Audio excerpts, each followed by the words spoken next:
안녕하세요. 자미원 한의원의 원장 허정원입니다. 오늘은 충격으로 시작된 불면증을 다스리는 방법에 대한 주제를 가지고 영상을 준비를 해봤습니다. 사람이 살아가다 보면 누구나 이렇게 충격적인 일을 혹은 깜짝 놀랄만한 그런 사건들을 겪을 수밖에 없는데요. 어떤 사고를 당하기도 하고 때로는 큰 질병이나 수술을 경험하기도 하죠. 그리고 가까운 사람이 이렇게 떠났다라거나 이렇게 가슴 아픈 사연을 겪게 되기도 하는데요. 이렇게 예기치 못한 사건을 겪는 경우에 충격과 함께 어떤 슬픔, 이런 감정들이 매우 오래 갈 수밖에 없을 겁니다.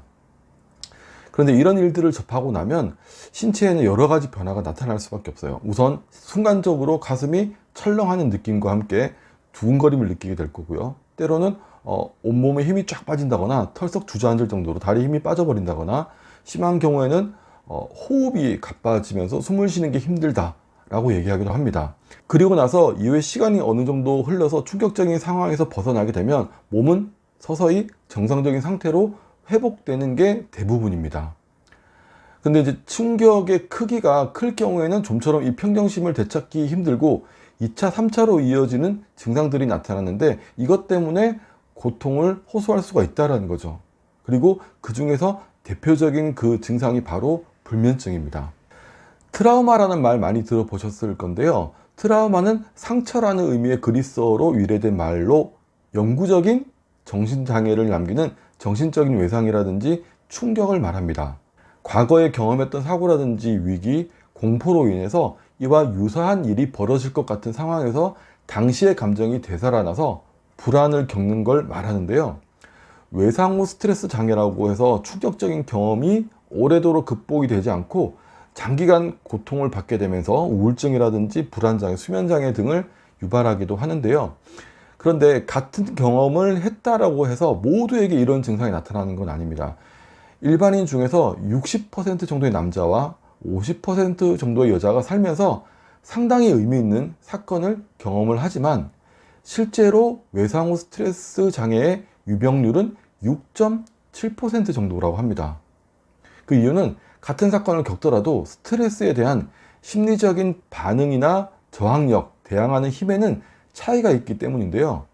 실제로 임상에서도 보면 충격적인 사건 이후에 불면증에 시달린다라고 진료실을 찾아오시는 분들을 보면은 대체로 성격이 소심하고 걱정이 많으면서 쉽게 불안해하는 경향의 사람들이 많습니다. 폭력을 경험했던 사람이 누군가 나를 공격할 것 같은 그런 느낌을 느낀다거나, 작은 소리에도 깜짝 놀라서 잠을 청하지 못해서 고통을 호소할 수도 있고요. 교통사고를 당했던 분들이 다시 운전대를 잡기가 두려울 뿐만 아니라 사고의 순간에 어떤 그 잔상이 머리에 계속 남아가지고 잠을 이루기 힘들어지기도 하죠. 이런 경우가 대표적으로 깜짝 놀란 이후에, 충격 이후에 나타나는 불면증의 대표적인 양상이라고 볼 수가 있습니다. 한의학적으로 봤을 때 이런 경우는 크게 두 가지 개념으로 접근을 해볼 수가 있는데요. 첫 번째는 약해진 장부를 보완해주는 개념으로 접근하는 방법이 있습니다. 그러니까 커다란 정신적 충격은 정신적인 부분만 아니라 육체적인 부분까지 큰 충격을 주게 되는데요. 그 충격을 이겨내는 과정 중에서 약해지거나 지나치게 힘이 많이 들어가면서 그로 인해서 또 약해지는 그런 장부가 생기게 됩니다. 대표적으로 심장과 담인데요. 우선 심장이 약해지게 되면 쫓기는 사람처럼 가슴이 계속 두근거리면서 불안해하면서 나도 모르게 온몸에 힘이 들어가는 그런 긴장 상태를 지속하게 되고요. 담력이 약해지게 되면 심한 불안감이라든지 공포감, 그리고 그와 함께 무기력감이라든지 우울감 같은 증상이 동시에 나타나게 됩니다. 그래서 이렇게 약해진 심장과 담을 보완해 줄 수 있는 청심연자탕이라든지 천황보심단, 온담탕, 개지감초탕 등의 처방을 적극 활용을 하게 되는 겁니다. 두 번째 개념은 충격으로 인해서 기혈의 흐름이 크게 흔들린 것을 바로잡아주는 개념으로 접근하는 방법이 있습니다. 요거는 설명을 제가 좀 드려봐야 될 것 같은데요. 우리가 충격을 탁 받았을 때 나타나는 몸의 변화들을 가만히 살펴보면요, 크게 놀라면서 나도 모르게 다리에 힘이 풀려버린다거나, 아니면 식은땀이 주르르 흐른다거나, 아니면 심한 경우는 소변이 찔끔 나온다거나 하는 그런 현상이 생기기도 하죠. 그리고 심장이 철렁 내려가는 느낌이 들기도 합니다. 그리고 좀 반대의 개념이긴 한데 머리가 쭉 뼈 솟는 느낌과 함께 몸이 떨린다거나 팔다리에 힘이 꽉 들어가면서 나도 모르게 힘을 주먹을 꽉 쥐게 되면서 반대로 얼굴로는 열이 확 오른다거나 혈압이 오르는 느낌이 들면서 뒷목 쪽에 어깨 쪽에 통증이 심하게 나타나기도 하는데요. 또 순간적으로 숨을 쉬기가 힘들어지면서 가슴이 답답해진다거나 아니면 갑자기 명치 부위가 아프다 혹은 뭔가 막힌 듯한 느낌이 든다 이런 얘기를 하기도 하죠. 그러면서 상체는 뜨겁고 하체는 차가워진다. 반대로 발에서는 갑자기 열이 나는데 머리는 계속 멍한 느낌, 피가 안 통하는 느낌이 든다라고 얘기하기도 합니다. 이런 증상들을 가만히 살펴보면요, 크게 세 가지 유형으로 볼 수가 있는 거예요. 첫 번째가 힘이 빠지면서 우리 몸의 체액, 그러니까 수분이 빠져나간다, 새어나온다 이런 변화로 인해서 우리 몸의 기운이 밖으로 새어나오면서 밑으로 훅 떨어지는 변화라고 할 수가 있습니다. 두 번째는 근육에 힘이 들어가면서 과도한 긴장이 일어나는 변화라고 할 수가 있는데요. 이렇게 과도한 긴장이 일어나게 되면 우리 몸의 기운은 지나치게 위로 치솟는 변화가 생기기도 합니다. 이게 두 번째 변화고요. 그리고 마지막으로 세 번째는 위아래로 자유롭게 소통하는 기운들이 가슴이라든지 명치 부분에서 갑자기 꽉 막혀버리면서 위아래 소통이 되지 않아서 생기는 변화라고 할 수가 있습니다. 충격을 받은 이후에 불면증으로 힘들어하시는 분들을 보면 이 세 가지 변화 중에서 한두 가지 정도가 변화를 갖고 있는 분들이 많습니다. 1번의 경우, 그러니까 기운이 빠져나가고 새어나가면서 밑으로 떨어지는 그런 변화가 가장 많고요. 그리고 2번과 3번, 긴장을 한다거나 아니면 위아래가 소통이 안 되는 막혀버린 2번과 3번이 공존하는 경우도 있는데요. 특히 과도한 긴장으로 인해서 명치 주변이라든지 가슴 쪽에 지속적으로 과도한 힘이 들어가게 되면 오히려 그쪽의 기혈의 순환이 딱 막혀버리게 되면서 위아래 소통이 안 되는, 막혀버리는 경우가 꽤 많이 나타나고 있습니다. 이렇게 충격 이후에 나타난 몸의 변화나 기운의 흐름의 변화를 바로 잡아두는 쪽으로, 바로 정상적인 흐름의 변화로 잡아주는 쪽으로 불면증을 치료하게 된다는 개념인데요.